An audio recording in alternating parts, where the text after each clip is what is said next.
Goa Organics వారి skin care, hair care, wellness products కోసం AP, తెలంగాణలో డిస్ట్రిబ్యూటర్లు కావాలను వివరాలకు స్క్రీన్ పైన ఉన్న నెంబర్కి కాల్ చేయండి. డ్రైవర్ పక్కకి పవిత్ర వాళ్ళ సిస్టర్ కూతురు ఉంది, చిన్న అమ్మాయి పాపం 16-17 ఇయర్స్. డ్రైవర్ వెనక నేనున్నాను, డ్రైవర్ నా పక్కన పవి పడుకొని ఉంది. అందరం డీప్ స్లీప్లో ఉన్నాం. సడన్గా ఒక సౌండ్ వచ్చింది. సౌండ్ రావడంతో నేను డ్రైవర్ని అడగడం ఏంటంటే, వాడు సార్ నేను 80 స్పీడ్లో వెళ్తున్నాను, అది 60 ఫీట్ రోడ్డు, కేఎస్ఆర్టీసీ బస్సు వచ్చింది, వాడు కొట్టడం వల్ల నేను ఆపోజిట్ రోడ్కి డివైడర్ ఎక్కించాను, ఆపోజిట్ బస్సు కొట్టేసింది అంటాడు.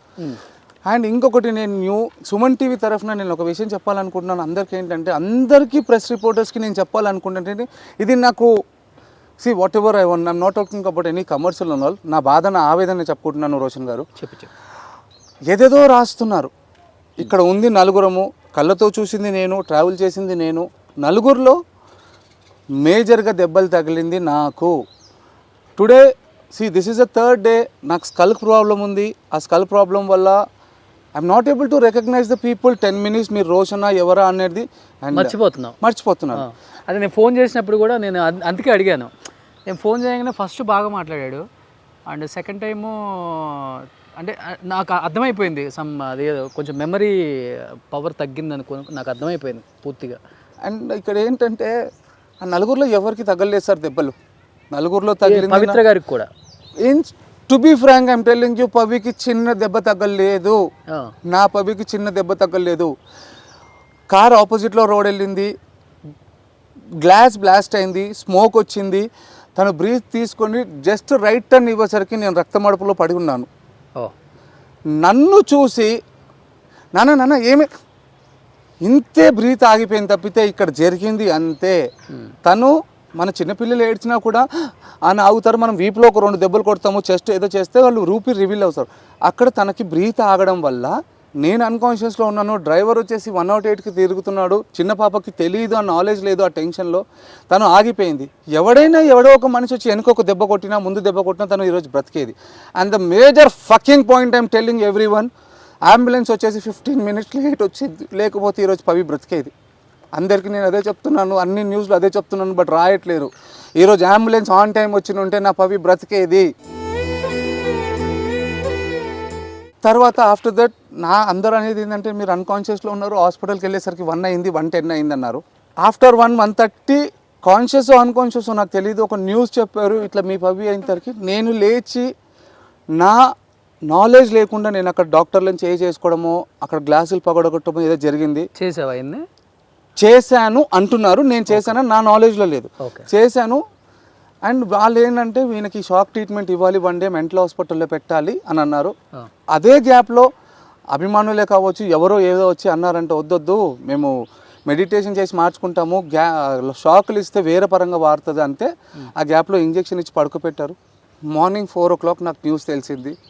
4 o'clock లేచేసరికి న్యూస్ చెప్పారు. న్యూస్తో మళ్ళీ నేను ఎలా రియాక్ట్ అవుతానో అనేసరికి నా ఆర్టిస్టులు, ప్రొడక్షన్ హౌస్ అందరూ రౌండప్ చేసి, and thanks to Zee Telugu team, వాళ్ళు కూడా చాలా హెల్ప్ చేసి అందరు నన్ను ఓపికతో నన్ను ఒక డైవర్ట్ చేసి తర్వాత పవి దగ్గర తీసుకెళ్ళారు. పవి దగ్గర తీసుకెళ్ళి నేను పవి పైన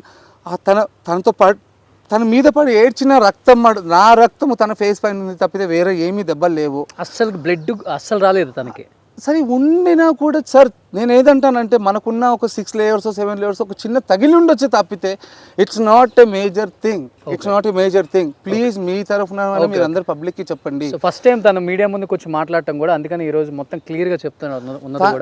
తను నా మీద పెంచుకున్న ప్రేమ అవ్వచ్చు, నా మీద పెంచుకున్న అఫెక్షన్ అవ్వచ్చు, నన్ను చూసి నాన్న ఏమైంది అంతే ఆగిపోయింది తప్పితే తనకి ఏమీ అవ్వలేదు. హార్ట్ అటాక్ వచ్చిందని డాక్టర్స్ అంటారు, ఇమీడియట్ స్ట్రోక్ అంటారు, కార్డియాక్ ఏదేదో పేర్లు చెప్తున్నారు, బట్ తనకు మాత్రం ఏ జరగలేదు.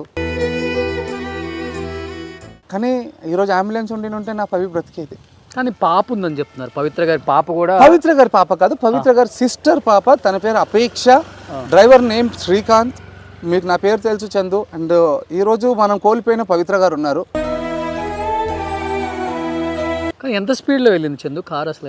అంటే ఓవర్ స్పీడ్ వల్ల, లేకపోతే అన్కాన్షియస్ లో ఉన్నప్పుడు ఉన్నాడా? డ్రైవర్ ఏమంటాడంటే, సార్ నేను 80 స్పీడ్లోనే ఉన్నాను అంటాడు.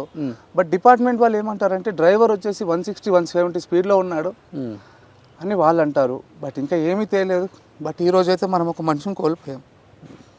అంటే అంటే చాలామందికి తెలియదు తను ఇప్పుడు ఆన్ స్క్రీన్ ఎలా ఉంటారో తిలోత్తమ పవిత్ర మనందరికీ తెలుసు. బట్ ఆఫ్ స్క్రీన్ అంటే చాలా జోవెల్గా ఉంటారు, చాలా మంచి మనిషి అని విన్నాం మేము కూడా. అది కొన్ని రీల్స్ నీది తను చూసినప్పుడు ఇప్పుడు చూస్తున్నప్పుడు మాకు అనిపిస్తుంది మీ ఇద్దరి మధ్య బాండింగ్ కూడా ఎలా ఉందో. ఎలా ఉంటారు అసలు ఆఫ్ స్క్రీన్? అసలు తను ఎలాంటి వ్యక్తి అండి? నేను థౌజండ్స్లో ఒక్క మాట చెప్తాను, నాకైతే అది తల్లి స్థానంలో ఉంది సార్. నన్ను ఒక చిన్న పిల్లోడ్లా చూసుకుంది. నేనైతే ఒక తల్లి స్థానంలో ఉందని నేను అనుకుంటాను. కానీ నా పవి చనిపోలేదు, మన పక్కల్లోనే ఉంది, మన పక్కనే ఉంది. లాస్ట్గా ఏమన్నా మాట్లాడిందా చందు జరిగే సిచ్యువేషన్ జరిగిన? సార్ అదే అంటున్నాను నేను. నాకు ఇచ్చిన మెమరీస్ ఏంటంటే ఆ దేవుడు అంటారా లేకుంటే ఆ రావణాసుడు అంటారా ఏదో, కానీ ఇన్సిడెంట్ జరిగే 10 minutes ముందు తన పక్కన కూర్చుంది, మిడ్ స్లీప్లో లేచి నాన్న నేను షూటింగ్ జిమ్కి వెళ్తున్నాను కదా, డైటింగ్ చేస్తున్నాను కదా, నా ఫింగర్ లూజ్ అయింది అని ఈ రింగ్ నాకు పెట్టింది సార్. ఈ రింగ్ నాకు పెట్టెళ్ళింది సార్. అవసరం ఏముంది సార్? నాకు అర్థం కాలేదు. మేము సంపాదించుకున్నాం, గోల్డ్ సంపాదించుకున్నాము, డబ్బులు సంపాదించుకున్నాం, అన్నీ ఉన్నాయి. కానీ ఈ రింగ్ నాకు పెట్టాల్సిన అవసరం ఏముందో నాకు అర్థం కాలేదు.